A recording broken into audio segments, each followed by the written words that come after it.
Boa noite. Esse daqui é o professor João Paulo Cabral, da localidade de Santana do Cariri e também vereador. Bom, João, sobre a herança das tribos Cariri, como surgiu? Como os índios chegaram à nossa localidade?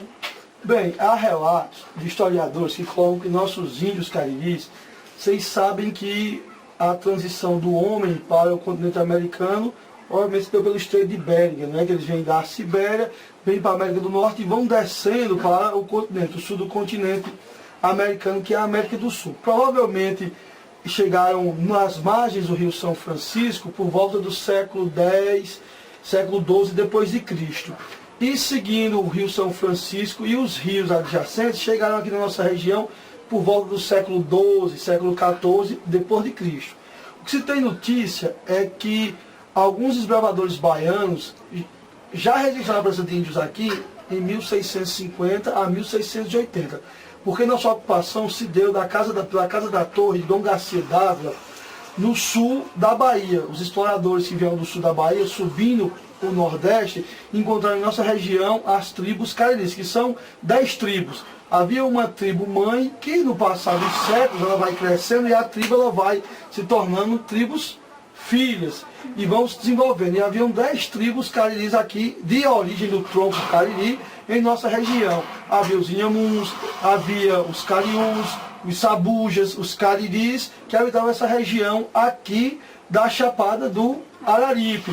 Inclusive, os assentamentos indígenas aqui do final do século XVII, 1650, onde se criou a Missão Velha, Missão Nova e Missão do Miranda, que é o Crato. O Crato hoje nasceu e se gerou em torno da Missão do Miranda, onde há a Praça da Sé hoje do Crato, essas ocupações indígenas. Isso, finalzinho do século XVII, já há relatos e também vestígios dessas tribos aqui na região do Cariri.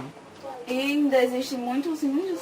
Há no Crato, para a Ponta da Serra, alguns assentamentos e alguns núcleos populacionais que reivindicam junto do governo do Estado que sejam reconhecidos como índios ainda, remanescentes dessas tribos cariris.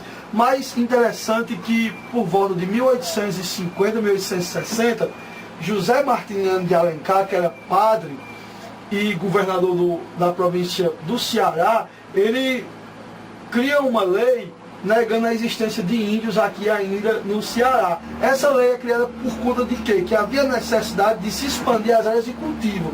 E a área indígena não pode ser habitada por latifundiários. Martiniano de Alencar, que era padre e governador da época, registrou em lei da província que não havia mais tribos indígenas no estado, da província do Ceará, que hoje é o estado do Ceará. Mas ainda há lutas de algumas regiões aqui no Ceará reivindicando o reconhecimento por parte do governo federal de que são ainda remanescentes das tribos indígenas, esses aldeamentos indígenas. E um fato curioso, que Martiniano de Alencar, José Martiniano de Alencar, que era o governador, cria uma lei negando a existência dos indígenas em 1850, e o filho dele, Zé de Alencar, que era o escritor de Iracema, o Guarani, só escreveu romances acerca de índios. Como é que o pai nega a origem de índios e o filho só escreve seus romances como Iracema, o Guarani e o Birajara, relatando convivências e dia a dia com indígenas? Fica essa pergunta, né? O político nega e o romancista, que é filho, ele exalta a cultura indígena. Obrigada. Bom, pessoal, aqui é o professor José Soares, da nossa localidade de Santana do Cariri, professor de História, e ele vai falar um pouco pra gente sobre a cultura afro-brasileira indígena na nossa localidade. Bom, em relação à cultura afro-brasileira indígena, a gente percebe ainda um descaso muito grande em algumas repartições públicas educacionais no sentido de incentivo a esse trabalho, bem como enfatizando um pouco mais a cultura indígena. A gente percebe que agora há uma preocupação maior da enfatização da cultura afro-brasileira negra, devido ao dia 20 de novembro, ser o dia da consciência negra, mas nós temos que lembrar também que existe artigos, existem entre-meios que se falam um pouco sobre a questão da cultura indígena. Por exemplo, aqui em Santana do Cariri, nossos primeiros povoadores foram os índios buxixins. Então, estes que vieram aqui, iniciaram o seu processo de ocupação, foram eles também que iniciaram o processo de construção da nossa igreja matriz. Então, iniciar Santana do Cariri, a história de Santana do Cariri, é falar sobre os índios buxixés, porque eles sim foram dos primeiros a dar início ao processo de povoamento da nossa localidade. E estão inseridos no grupo dos índios cariris, assim como os demais tribos que perfazem todo o nosso território. E sabemos o quanto o nosso Cariri é rico em cultura indígena, todo o seu processo de miscigenação e todo o seu processo de costumes, e ainda nós temos alguns resquícios de índios espalhados aqui em nossa região. Para você, essa cultura afro-brasileira indígena é valorizada na nossa sociedade? Muito pouco. Ainda a gente percebe que muitos educadores ainda se omitem em trabalhar esse tipo de assunto na sala de aula. Haja visto que alguns livros já trazem até muitos assuntos relacionados à questão do negro, à questão do indígena. Por exemplo, o autor do livro didático, que a maioria das escolas adota, principalmente aqui no município de Santana do Cariri, ele traz muitas coisas relacionadas aos povos indígenas e à cultura afro, né? A questão do negro em nossa sociedade. Essa questão de valorização ainda é um pouco discutida em muitos devido ao conhecimento. Aquilo que não se conhece, não se valoriza.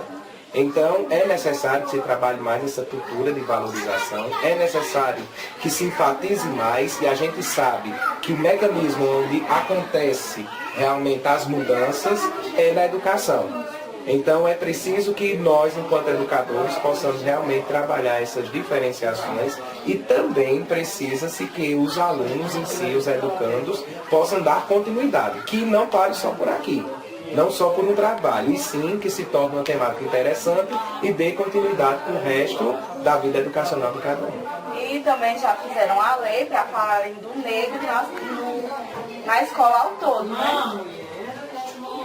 E essa questão da lei, ela já veio fortalecer isso, porque a partir do momento que se torna obrigatória, a maioria das escolas elas já trabalham maneiras, trabalhos diversos, músicas, competições, tudo relacionado a essa questão da cultura afro-brasileira, justamente que é para ver se o aluno se atém e se envolve também na temática. Mas ainda é necessário se fazer algo mais, da ênfase necessária mesmo a que a lei e a cultura em si precisam. Para expandir na sociedade por inteiro, né? Exatamente. E principalmente, desde a educação infantil até o ensino médio, é necessário que se trabalhe de uma forma mais sistematizada, procurando desenvolver a consciência crítica do aluno, e essa criticidade realmente, ela se aflora em cada um, para que os debates e as discussões, elas possuam um discernimento maior, elas possuam uma tematização mais fiel à questão levantada. Se tornem dinâmicas. Exatamente. O dinamismo principalmente,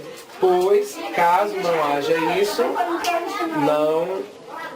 sem o dinamismo não se torna também interessante. Aquilo que não é interessante rapidamente passa. Obrigada. Boa noite. Boa noite. Bom, sobre o preconceito, o que você acha sobre o preconceito na nossa sociedade? Eu mesmo não tenho preconceito nenhum sobre o negro, né? Porque se alguém me chamar de negra, está me elogiando, porque eu tenho orgulho da cor que eu sou. E outras, dependendo do tom da voz da pessoa, o gesto de chamar, é que agrava, né? Porque comigo só agrava assim, tanto faz branco, como negra, ou amarelo, dependendo do tom da pessoa. Porque sempre vai ter um tom de falar com você que, tipo, alguns elogiam, mas outros falam preconceito. Você nunca sofreu, né? Eu não. Que bom, mas na nossa sociedade tem muito, geralmente. Aí, tipo, a gente faz isso, essas coisas, esses dinamismos, pra diminuir na nossa sociedade. Porque não adianta a gente ser negro, sofrer o preconceito e deixar se agravar. Não é verdade? É verdade. Mas aí também vai muito das pessoas que não têm teimosia. Porque quem tem teimosia ama o seu próximo, seja ele qual for e qual for. Obrigada.